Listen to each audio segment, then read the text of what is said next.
I'm gonna give you a couple seconds to read this and then we'll get into it, so I'll wait.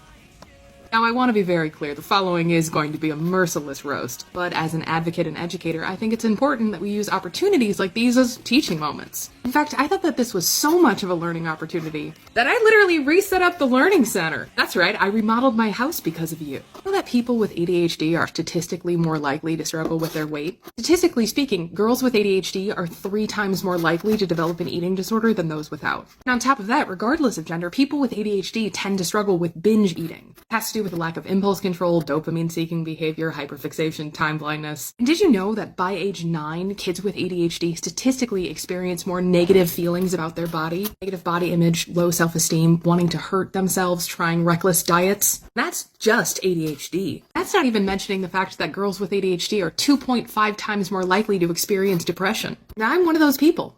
I have struggled with binge eating for as long as I can remember. By the time I was 16, I was bulimic. I have struggled with bulimia for more than half of my adult life. I also want to really quickly interject here and let you know that nobody on my Mostly pans finds me disappointing, and they see a lot more of me than you do here on TikTok, so I do also have a couple of notes. First off, anytime you start a sentence with no offense or not to be racist, you should just stop, because no matter what you say after that, you're going to be the thing that you said you were not going to be before. That's just how it works. The process of writing a message is very interesting because you have the idea, and then you type out the idea, and then hopefully you proofread the idea. My instinct here is that you probably didn't. And then, and only then, you hit send. And at any part in that process, between conception and sending it off into the world, you could have stopped and thought, is this a thing that I need to say to another human being on the internet? But alas, here we are.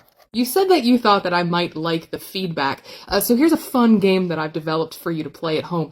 Go to your local Target and walk up to a random stranger and tell them what you think about their weight. See how that goes for you. What baffles me the most here is the disappointing part, as though I owe you anything. I have 1.6 million followers, and of those 1.6 million followers, less than 0.5% pay me for my work. Whether that be Twitch, or Mostly Pans, or Patreon, or even just tipping me on Venmo, less than 0.5%. I do this work every day for free. I do it because I love it and I'm passionate about it. Educating and advocating for my community has changed my life. But I don't owe you anything. I'm sorry that my body disappoints you. I'd actually like to close by talking about one more study. It's called Nobody Fucking Asked You!